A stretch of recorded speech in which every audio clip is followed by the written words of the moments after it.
I can tell you right now that Taho, it brings back a lot of memories, especially the first time I tried it since I've been here in Australia. Hindi ko maiisip magbukas nito kung wala sa isip ko yung dream niya na magkaroon kami ng own business. When you started the business, how much funds did you require? How much funds did you need? Like to buy the truck, to buy all the equipment, and obviously I would say get it up and running. 40,000. Ako yung sa pagdadrive, hirap siya like in the market, because sa market, minsan yung space, isang parking lot lang. Kanwari, isang parking lot. Hindi pa niya masyadong gamay yung So, hindi siya magaling mag-drive? Yeah. Are you trying to say that he can't drive? He can't drive. Alright, welcome back to the Ian Johnston Show, and today's guests, we have Mark Matias and Gavin Matias. They've successfully built a business here in Australia, which a lot of us in our childhood grew up with in the Philippines. And nothing but Taho. Taho, bro, Taho. I can't wait to hear the story. I met them at a food market. I can tell you right now that Taho, it brings back a lot of memories, especially the first time I tried it since I've been here in Australia. So it definitely brought back a lot of memories, and I was very interested to get them on board, to get them here, and do an episode with them. So, Mark, tell us a little bit about yourself, bro. Thank you. Thanks for the invite. Thanks, bro. Happy Thank you na so nandito much. kami.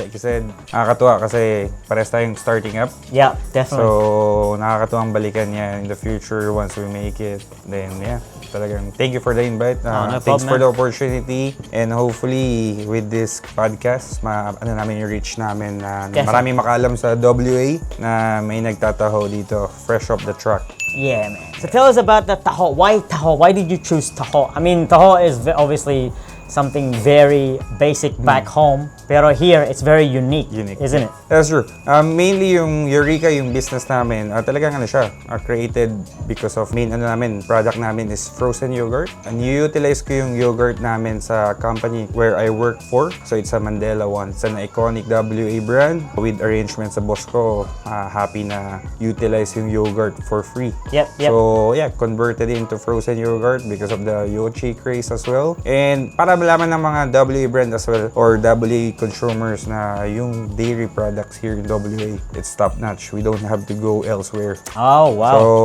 as we know, Yochi or other brands, they source their dairy products over east and they handle lang nila dito. Yeah, So okay. yung Eureka talagang WA made siya. WA made, locally made, Locally made. supporting the locals. Yes, supporting the That's it, local. bro. So, yun yung aim natin. So, tanong ko yung Taho. Ba't Taho?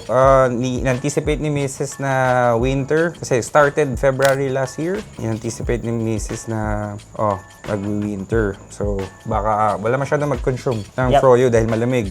And then, at the same time, si Bunso, yung nag-isa namin anak, Olga, pag nauwi kami ng Pilipinas, talagang favorite snack niya yung Taho. Taho, yeah. So, talagang Every morning, gigising kami ng umaga, hahabulin namin yung mangtataho. Yep. And then, syempre, punta kami dito, move namin dito sa Australia, wala nagtataho eh. No, So, wala talaga. may certain Pinoy stores here na nagtataho. Pero syempre, hindi ka naman anytime makakapunta doon. Hindi. So, why not gawin natin sa bahay. And then, sa mga nagagawa nito, alam nyo, yan, trial and error yan. It is, so, yeah. Talagang yun. Then, once nakuha namin, may mga kaibigan nakatikim. Then, offer namin sa market. And since then, yun yung, kumbaga, bestseller namin. Wow. More than sa frozen yogurt namin. Yep. And then, tribute yun sa business. Tribute yan kay Mrs. Kasi probably, hindi ko maiisip magbukas nito kung wala sa isip ko yung dream niya na magkaroon kami ng own business. Yep. So, Eureka, obviously, tribute yan sa wife ko,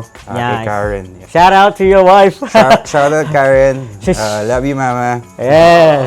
So she inspired the whole idea. Whole idea, mainly pati yung sa Taho. Even yung frozen yogurt. Kasi sabi niya, nag-work ka sa yogurt company. Bakit hindi natin? 2 years ago pa yan. Yep. Yung sinabi niya yun. Then, yeah. Take advantage of it Take in a good way. advantage.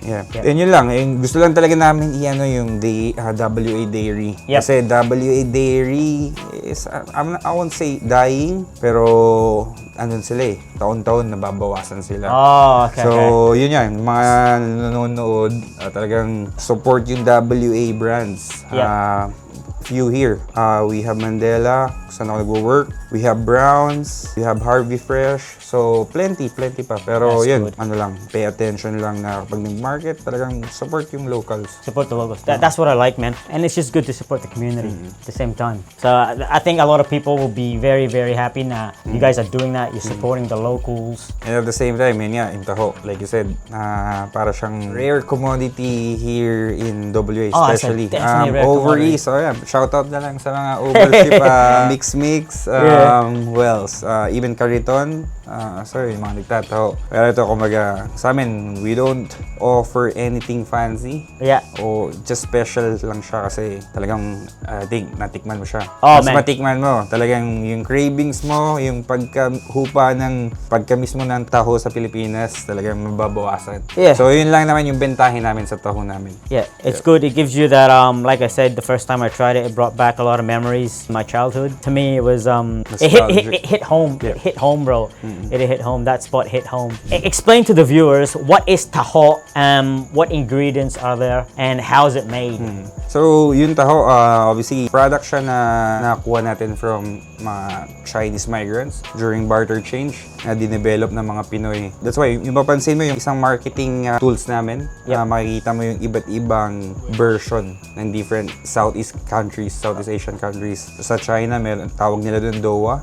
So, Malaysian, tawag nila doon Taufufa. Tofu. Taufufa. Okay. So, Singaporeans, they call it Taway. Indonesian, they call it Kembang Tahu. Oh. So, plenty. Kaya yung... And it's all the same. all the same. Ang kaiba lang is yung sa Pinoy, meron siyang sago, pearls. Oh. Pero some other countries, I think Malaysia or even Singapore, they do pearls as well and different other like peach gum. I think other toppings as well. Then, nagkakaiba lang din siya sa syrup. Really? I Really? think The syrup's different as well. Malaysian, Singaporeans, they utilize palm sugar. Yung iba, ginger syrup. Yep. So doon nagkakaiba. Yun yung plano namin introduce kasi ang nakakatuwa dito, hindi lang siya popular sa Filipinos. One of the top customers namin are from Malaysia Oh, okay. and Singaporean. Yep. So lalo sa Canning Vale Market, pag nandun kami, hindi lang siya talaga puro Pinoy. May Malaysian kami na bumibili. Meron na kaming usual customer. Consistent customer na pupunta doon. Na nakakatuwa kasi alam mo na Malaysian approved Yeah. yung product mo. Hindi lang Pinoy approved. What is it consist in, taho? So, yung taho, mainly, ano siya, soy extract, soybean extract. And then, some taho vendors, they would utilize gluconodeltalactone o GDL, Which known as is? GDL.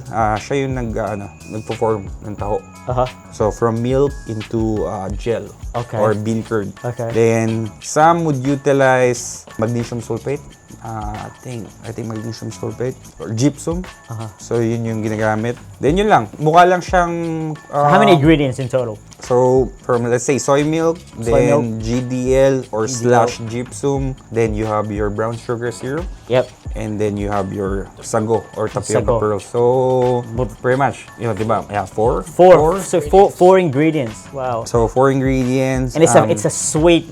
Is it a dessert? Kumbaga. I think it's dessert. Would you say dessert? Yeah. For some, it can For be some considered people- as meal. Yeah. So, We normally have it for breakfast back home in the Philippines. But yeah, it's certainly it's sweet. It's a sweet dessert. Yeah. Pinoy taho yan. Pinoy Ano taho. siya sa Filipino sweet delicacy or dessert. Yeah. How long was it until you started this business? When like? So, bago lang kami, we just celebrated our first year anniversary. Wow. So, February 8 last year. Then, going Congrats. strong. Still going strong? Thank you, Lord. Wow. So, yan, kaka-birthday lang ni Eureka. Then, ngayon, hopefully, mas dumami yung reach this year. Yun Yeah. yung goal namin. Then, introduce yung other products namin. So your main product for Eureka, your main commodity for Eureka is taho, Yep. So, and then you have yogurt, frozen yogurt. frozen yogurt. The next one. So, frozen yogurt, main na talagang offering namin. Also, it's Dahil, okay. yeah, So your main commodity now is the frozen yogurt, frozen yogurt. and then the taho. Bestseller at Taho. Bestseller. So, Oh, okay. Taho was originally meant for like a limited Amount only? offering Oh, offering only. during winter. Oh, okay. Then, surprise kami during autumn or spring na it became more popular, Popular than pa rin. Then hanggang summer. So hindi siya humupa yung popularity kasi nga dahil na kami, consistent na kami sa specific markets dito sa south of the river. Talagang dumadami na yung mga nakakilala. So yun, tas ngayon may mga talagang bumibili sa amin. Dinadayo lang yung Manning pag Sabado, dinadayo yung Canning Bale pag Linggo. Yeah. So yun, and then naisip namin bakit di na lang natin all year round offer yung taho. Oh. Then bestseller eh. So utilize that one. And dahil hindi pa karamihan yung nakakaalam ng taho namin, Okay. talagang maximize namin yung opportunity. So when you started Eureka, yung taho was only the secondary prime of product. Nung nag-start kami February until late May or early May, wala pang taho. Oh, so the main commodity, the main product was the frozen So yogurt. frozen yogurt, then we have the yogurt Yep. offering, and then we also have mango lassi Okay. as yogurt drinks. Yep. Then later on, before winter, introduce yung taho. Taho. Then And it blew up. Blew up. Nice. Then again kasi nagdi-deliver din kami courtesy of Gavin sa Nice one, bro. few Filipino stores. So started as 5. Pansin namin na medyo naging busy din kami kasi kailangan ko rin ng tulong sa market pag Sabado. So ngayon from 5 down to probably 4. Now consistent nagdi-deliver kami sa dalawang stores south of the river. Yeah. One is sa Canning Bale Groceries, shout out. Yeah. And one the one EDSA. Okay. EDSA? Medina. Yeah, in Medina. So Canning Bale Groceries and EDSA, shout out. Yun. So sila yung nag-stock ng taho namin. So okay. and This is separate from the when you say gig. This is a different. okay, different. This is Ito different, eh? consignment to. Okay. So talagang you drop at the actual.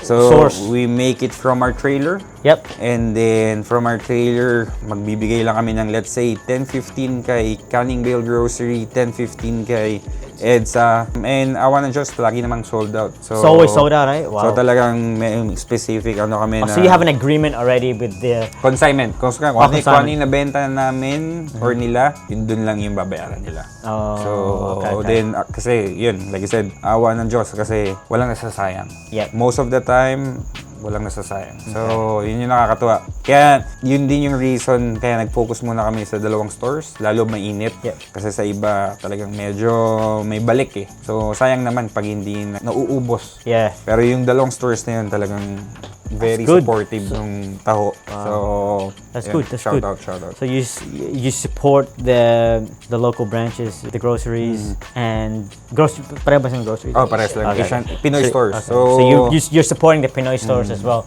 and at the same time they're helping you sell your product. yeah. They're Actually, pushing it out they as help well. us more by having our products. Because Advertise. kilala yung na yun eh. Kilala yung store. groceries na yun. So, kaya very thankful kami sa dalawang stores na. That's good, man.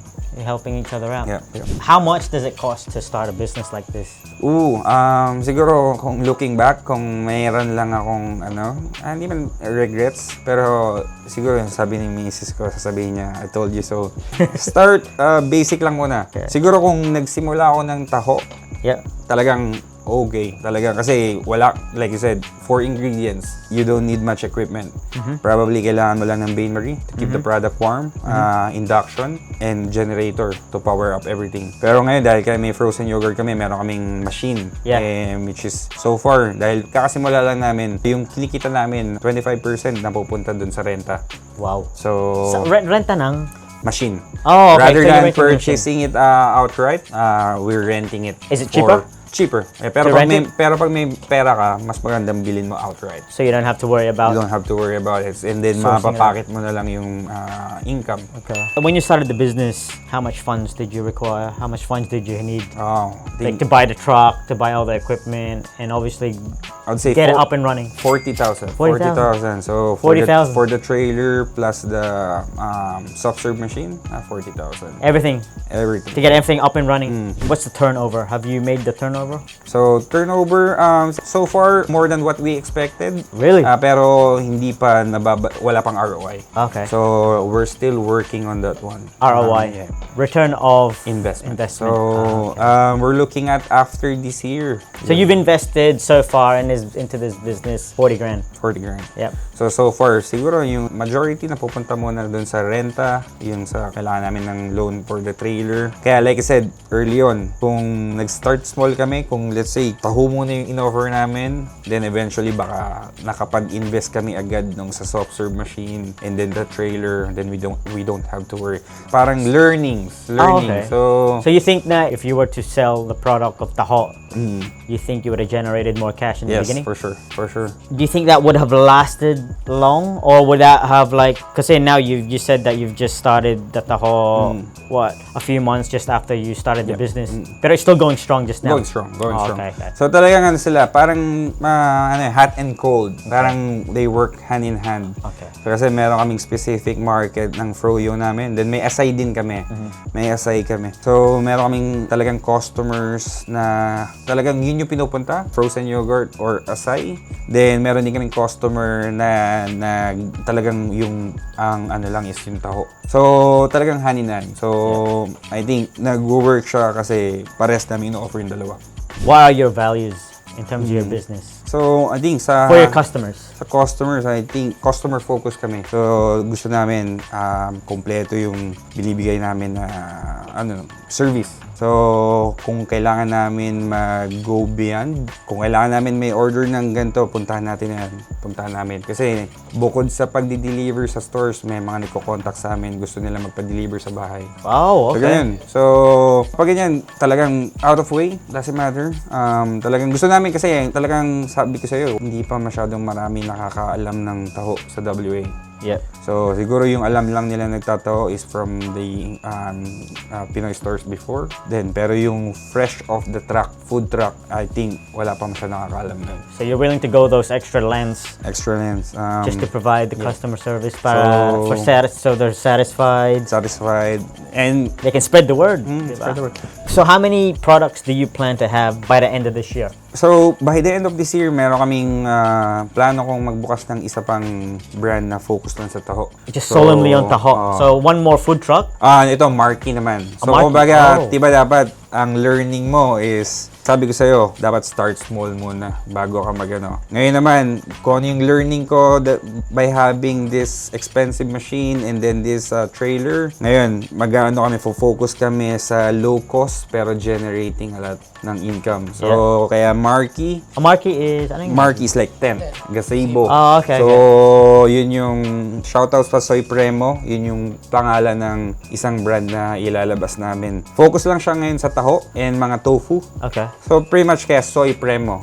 From soy-based products, combination play on word on Supremo, Filipino word, meaning supreme. So, ina-aim namin is supreme quality soy-based products. Soy Premo, offering namin for the time being would be taho, the classic, like what we offer sa Eureka. Classic. And i-introduce din namin yung other flavors, like yung sa Baguio style taho, strawberry, Wow. and then peach mango. This is all gonna happen by the end of the year. That's the Where are you gonna have that's the marquee? plan. So for now, ang plano namin ngayon, Sabado, focus kami sa Eureka sa Manning Road Farmers Market. Yep. Kung saan nyo kami nakita Yeah. nung second time. Then Linggo, Eureka again sa Canning Vale Community Market. First time tayo nag-meet. Pero yung Soy Premo, atake niya sa Canning Vale pero dun sa clearance market kung saan maraming Pinoy na namimili ng isda. So, kung hindi ka pa nakapunta ng Canning Vale ng Sabado, try mo kung kailangan mo ng mga fish, seafood products. Open sila ng... Where is that? What? Canning Vale. You know Yeah, Canning Vale the where... markets? It's just far the far end. Okay, At the pero back. at the same area, huh? So hindi, not area. Yung pagpupunta ka ng Sabado dun sa Canning Vale na yun, mapapansin mo yung community market, walang ano dun, walang mga vendors dun. Ang vendors lang, concentrated sila sa may likod kung saan may meat shop and then seafood products. So ang atake namin, magbukas kami doon kasi marami tayong Pinoy, mga kababayan na namimili ng isda. Mahilig tayo sa isda, for sure. Then, ayun, katulad nga sabi ko, hindi lang Pinoy yung nagkakagusto sa produkto namin. katulad ng Malaysian. Singaporean, Indonesian, Chinese. So, yun yung main goal ng Soy Premo. Then, linggo sa Rockingham. Marami tayong kababayan dyan sa concentrated sa Quinana area. So, yun. So far, Saturday, Sunday, kasi may full-time job pa kami. Yep.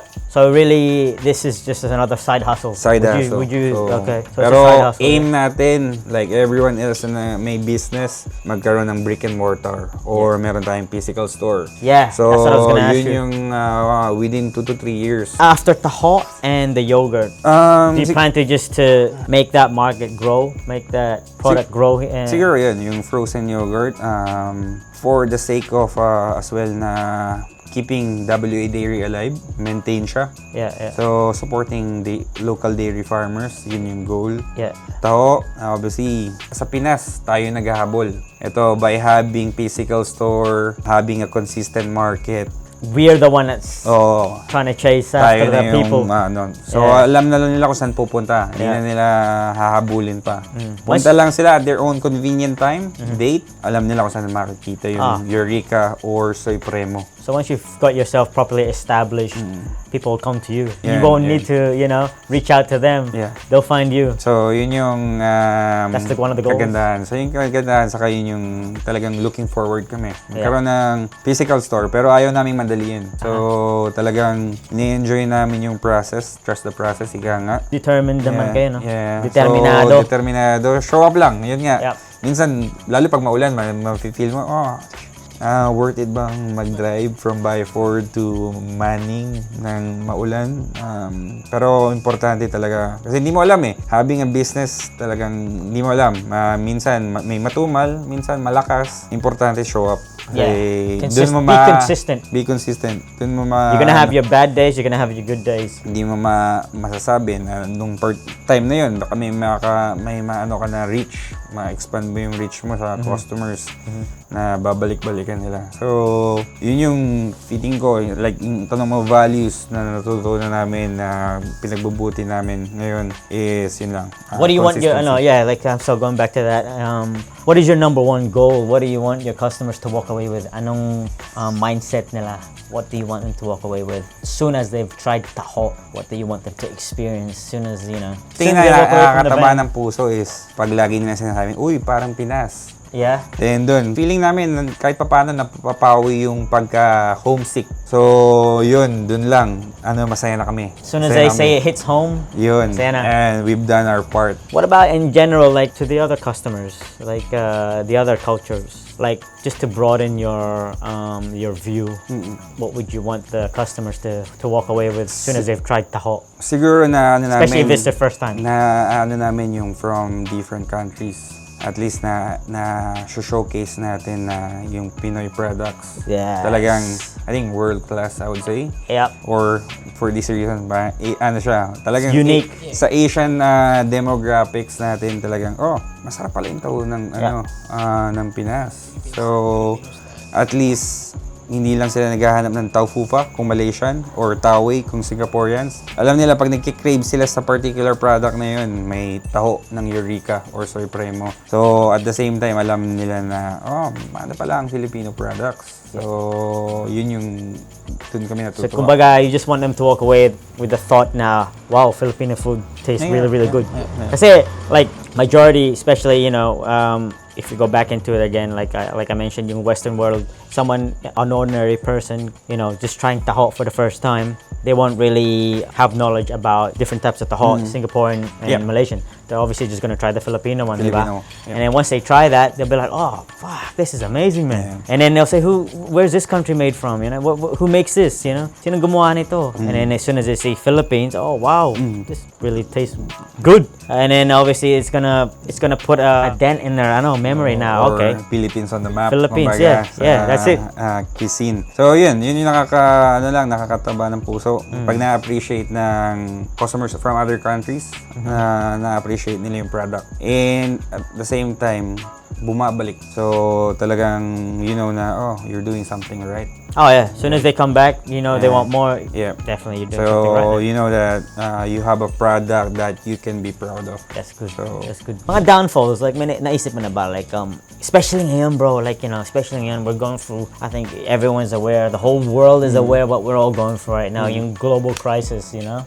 This war that's going on in the Middle East. Are you worried in case this will affect your business? Nakakatakot, syempre, yun nga, katulad nung nangyayari sa atin ngayon, sa buong mundo. Nakakatakot na talaga maapektuhan. Pagtaas ng gasolina, maapektuhan mga presyo ng bilihin. Because what if everything stops, like all of a sudden, katulad ng COVID, you know? Supplies, transportation, you know? Yeah. Being able to go out there, Cannonville markets, won't be allowed to, won't have the resources to do so. So, Anong plan mo? I Do you think have like a... fallback ko kasi luckily may trabaho pa ako sa yogurt company. I think talagang importante magkaroon ka ng primary source of income habang hindi pa ganun ka-establish yung business mo. So, even I think sa mga established na business, talagang may mga nagsasara dyan.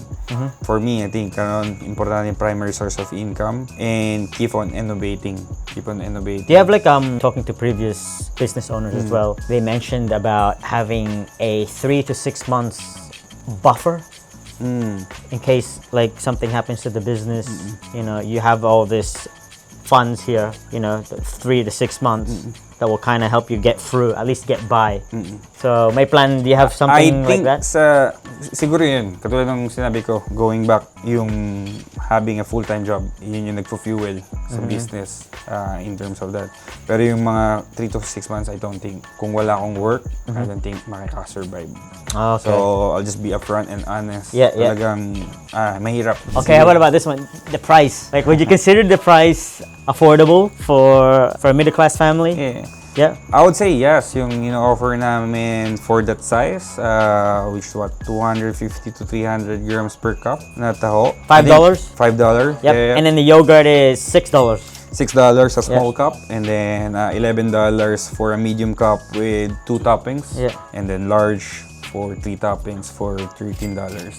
So I would say yeah. I reckon crank up the price, bro. I Nah, think Yeah. nah, I reckon crank up the price, Maraming nagsasabi, pero obviously especially you know in this day and age considering with the conflict going on. Crank it up, boy. Siguro kapag yung yogurt, binabayaran ko na baka. Okay. For consideration. Pero yun sa taho namin talagang nasa namin, intention namin na maging affordable, maging makamasa. Yeah. Siguro yung mga nasa Pilipinas, pag nakita, $5. Oh man, pag nakita nyo yung mga cheapy, yung mga Tommy loaded na binibenta sa Pinoy stores, magugulat sila sa presyo. Yeah, Diba? So, considering mo na lang kung nasan yung location, yung cost of living, Yep. there's a reason Oh, bakit definitely, ganun cost ka, living. bakit Yeah. ganun ka mahal or Yung bakit inflation talaga. kumbaga. I think everyone is aware of the whole inflation, but especially like I mentioned earlier on, would you consider cranking up the price now? Kasi nga, you know what's going on with the conflict. I Is that cross your mind? I think for now, happy kami na. Happy naman kayo? Kasi yung It keeps the customers- to make the taho, it doesn't cost us much. Okay. Pero malaki yung nakukuha namin out of it. So you're still obviously So, comfortable sa in-offer namin na price. And then, yeah, gusto lang din namin as much as possible. Like I said, customer focus. that's the one. So, and aware kami na mahal ang bilihin. Oh, I man. mean, we want something na Mahal na ngayon, magiging mahal pa ulit. It's already expensive. Yeah. The cost of living now, and unfortunately, it's just gonna go up again. yun, sa taho, kasi we don't utilize any equipment apart from induction or bain-marie to keep the product warm. Siguro sa frozen yogurt, that might be a consideration. What's the market like for the frozen yogurt? I mean, is it very popular at this? Sa Pinoy, actually, not much.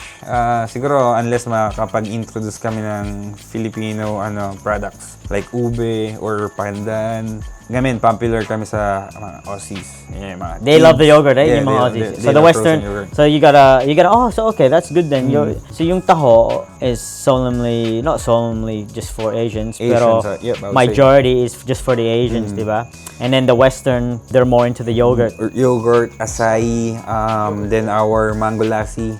Yun yung talagang after nila. Yeah, Kaya that, sabi ko- that's I think that's what I was trying to ask you earlier on is like you know, bring in all these cultures, all the customers. Do you just attract the Asians more than you do the Western? Pero it looks like it Yeah. appears that you're also attracting the Western culture as well with the yogurt Yep. and the taho with the Asians. So it's all colliding and combining. So kaya nabanggit ko kanina, talagang hand in hand yung hot and cold offerings namin. Hot sa fresh and warm taho, then yung cold, yung frozen yogurt, so and acai. So talagang nakakatulong siya. Nakakatulong.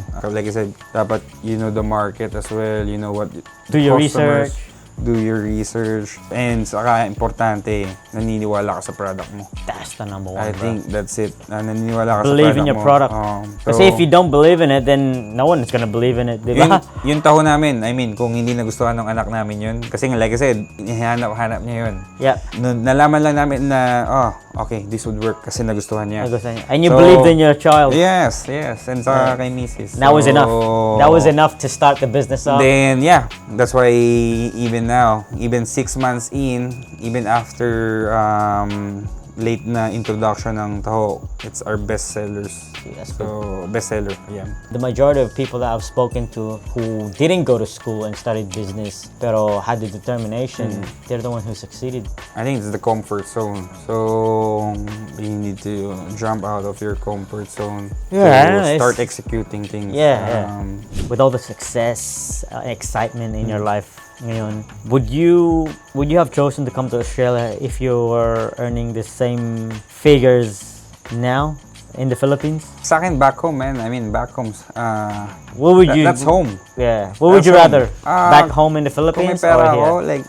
If you had the money, yeah. If I have the YouTube money, like they said, man, I think sa Pilipinas ako. YouTube money? Yeah, YouTube money. Yung hindi ka na mamumblema na magtrabaho for someone else. Yeah. Kasi mahal dun eh. Mahal sa Pilipinas. Alam naman natin Cost of living yan. niya mahal din eh.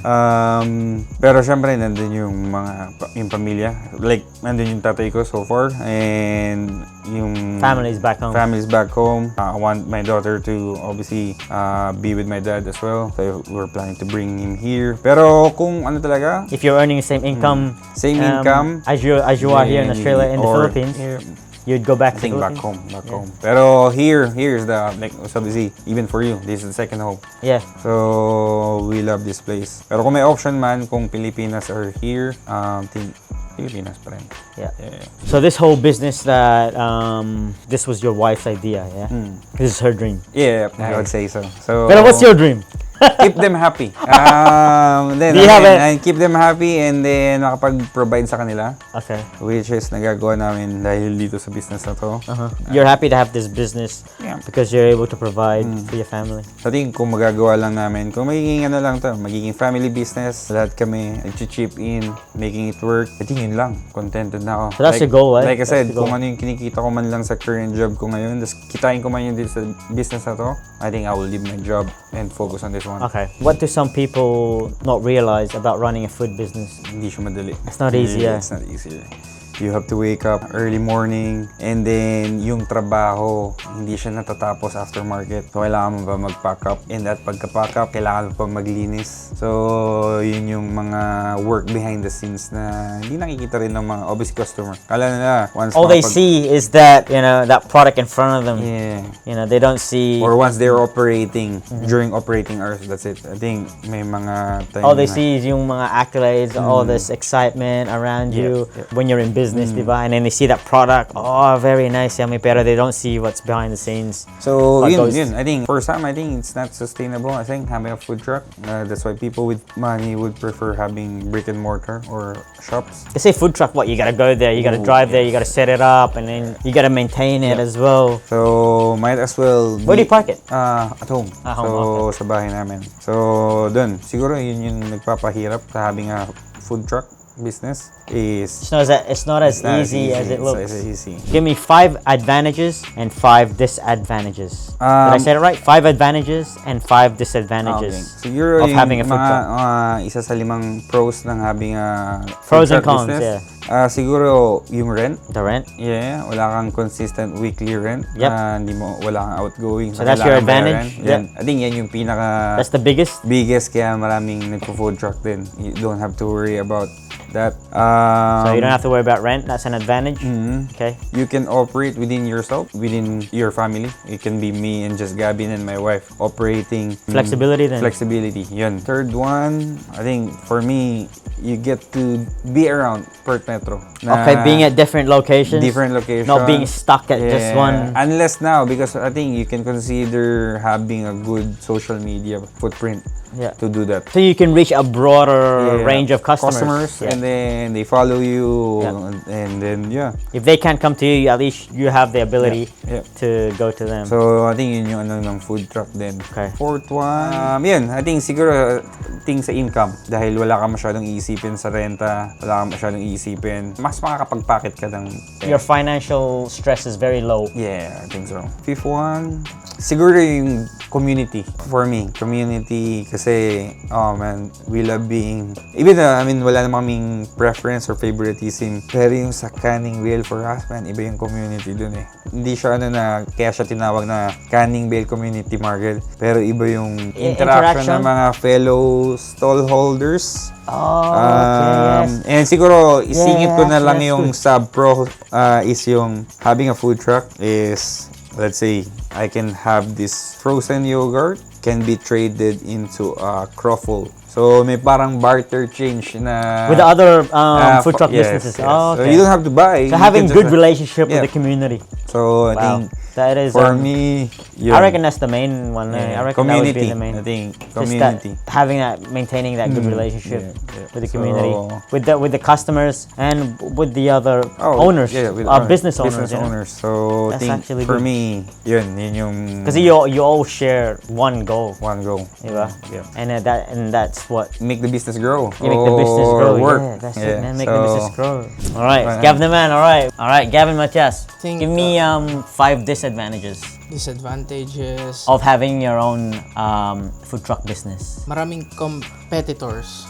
Like, for example, sa amin, yogurt. May mga kalaban kaming ice cream. Like, sa market namin sa Manning, may mga ice cream, may mga ibang dessert shop. So, I think for me, yun yung Competitors. competitors. Competition. Yeah. And then, second one is long working hours. Like you said earlier na kailangan namin mag-prepare ng maaga, kailangan namin mag-drive papunta doon. And at the same time, I think that's actually, it builds resilience. Diba?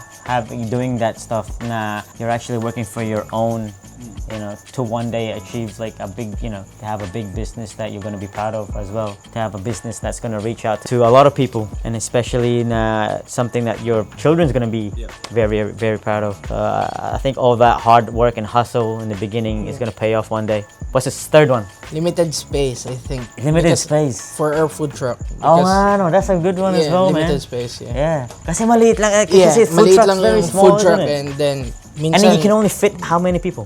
2. I think 2 max. Limited, eh? Yeah, pero kami minsan 3, so medyo hirap gumalaw sa loob ba. Yeah. Pag yung isa nagpe-prepare ng fruits, yung isa nagpe-prepare ng yogurt, yung isa nagpe-prepare ng taho. So I think yun yung Do you get frustrated? May sometimes. frustration ba? Yeah, for sure. Limited space, yeah. The third one, what's your fourth one? Fourth one, I think ito yung para sa akin nakabase yung product mo sa weather. For example, for us, pag winter, hindi masyadong mabenta yung yogurt. So it's seasonal. Yeah, seasonal. So the products are based on seasonal. Yeah, based on seasonal. So weather conditions. Yeah. And then the last one? Maganda yung mga binibigay mo, bro. Biggest. Can I add one to that one? I think may hirap dyan is yung market. So, like I said, depende sa market na ino-offer mo. Kunyari kung dessert, mas mahihirapan ka makapasok sa other markets. Kasi limited lang yung spots nila for numbers of dessert vendors.